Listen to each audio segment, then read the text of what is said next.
আমাদের দেশের প্রখ্যাত কবি, উপন্যাসিক, সাংবাদিক এবং প্রথম আলোর অত্যন্ত গুরুত্বপূর্ণ পদে নিয়োজিত জনাব আনিসুল হক, তার কিছু কবিতা আমি পড়ে শোনাচ্ছি। ভুল ত্রুটি ক্ষমা সুন্দর দৃষ্টিতে দেখবেন। জি, একটা কবিতা হচ্ছে গরম, লিখেছেন আনিসুল হক।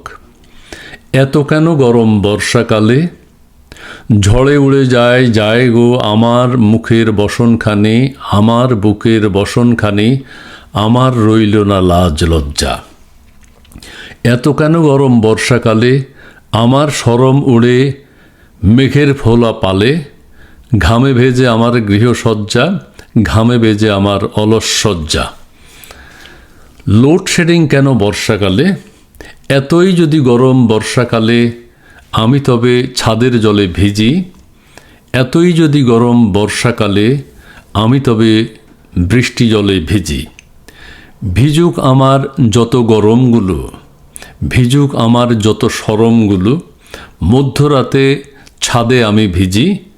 বিজলি বিজলি জ্বলুক সব উজালা করে, আমায় আমি ভেজাবো আজ সকল শূন্য করে। আরেকটা কবিতা হচ্ছে, কবিতার নাম পড়শি, লিখেছেন আনিসুল হক। আমার একটা কদম বৃক্ষ আছে, আমার একটা কদম বৃক্ষ আছে, আমি তাকে নিপো বলে ডাকি। দন্তন দীর্ঘিকার পর নিপো বলে ডাকি।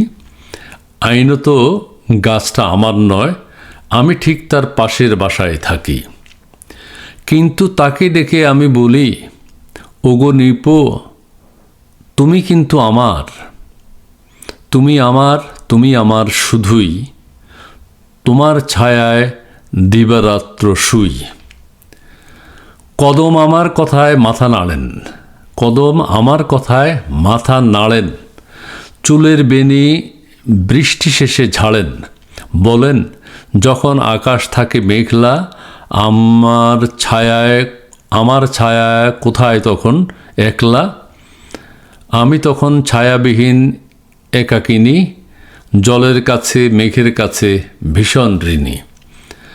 আমি বলি, ছায়া তখন বিশ্বজুড়ে, তোমাকে পাই ঠিক তখনই অন্তপুরে। জানালা দিয়ে চেয়ে থাকি তোমার দিকে, মাথা রাখি তোমার কোলে লোহার শিকে। বাতাস ওঠে পাতা নড়ে হাসেন নিপো, আমার কি যে ভালো লাগে তার সমীপ। আকাশ ভেঙে বৃষ্টি নামে, আমার কদম বৃষ্টি ভেজা শাড়ির দামে, আমার কদম বৃষ্টি ভেজা শাড়ির দামে জড়িয়ে থাকেন, আমি তাকে নজর করি। সোনার পুষ্প অঙ্গে দোলে নীলাম্বরী রাধার কাঁখে, সোনার পুষ্প অঙ্গে দোলে নীলাম্বরী রাধার কাঁখে। আমার কদম আমার নিপো নিপন্নত, আমার কদম আমার নিপো বৃড়ানত বৃড়ানত। বৃষ্টি থামে রৌদ্র উঠে, কদম ছায়া কদমে তার আপনি লোটে। আমিও ঠিক লুকোই যে তার ছায়ার সাথে, এমনভাবে থাকতে পারি রাত বিরাতে। কদম ফুলের গায়ের গন্ধে মাদকতা, আমায় বলে তিনি কিন্তু পবিত্রতা। বর্ষা গেলে শরৎ আসে হেমন্ত যায়, শীতের শেষে বসন্ত তার বাতাস কাঁদায়। কাঠুরেরা আসে তখন কুড়াল হাতে, আমার কদম নেড়া হবে রক্তপাতে। কদম বলেন, আমি নাকি তোমার একার, এই জগতে কেউ কি আছে আমায় দেখার। এমন করে ছাঁটবে আমায় প্রতি বছর, দেখবে তুমি জানালা আর তোমার কছর। হাত বাড়িয়ে বলি আমি, কাঠুরে ভাই, এমন করে কদম গাছকে কাটতে যে নাই। হাসে ওরা, সত্য তোমার আছে নাকি। আমি বলি, আমি যে ওর পাশে থাকি। ওরা বলে, থাকলে পাশে গাছের কিবা যায় বা আসে। নিজের উঠান জুড়ে একটা বৃক্ষ লাগাও, সেই গাছেতে বছর ভরে পত্র জাগাও। আমরা সে গাছ কাটতে আসবো না কখনো, আমরা সে গাছ কাটতে আসবো না কখনো। কাটতে বলবে না কোনোদিন ঊর্ধ্বতন। আমার একটা কদম আছে পড়শি কদম, আমায় দেখে হয়ে পড়েন হতোদ্যম। আমি ভাবি আমার কদম ব্যক্তিগত, জানি সেটা সম্ভব নয় আইনত। বর্ষা এলে তবু যখন কদম ফোটে, রেণু ঠিকই এসে আমার অঙ্গে লোটে। রেণু ঠিকই এসে আমার অঙ্গে লোটে। বাহ! আমি তখন হাত বাড়িয়ে বৃষ্টিকে ছুঁই, বৃষ্টি জলে আখর লিখি, রয় না কিছুই।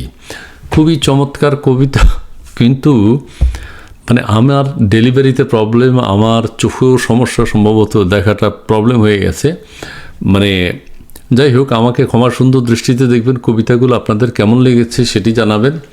এটার অন্তমিল বা অন্যান্য কবিতার অনেক কিছু আছে না, আমি অত বুঝি না, কিন্তু ছন্দ, শব্দচয়ন বা বাক্য গঠন সেই সম্পর্কে যদি আপনাদের কোনো কথা থাকে এবং এই কবিতার মাধ্যমে আপনারা কি বুঝতে পেরেছেন সেটিও লিখে জানাতে পারেন, যদি মন চায়।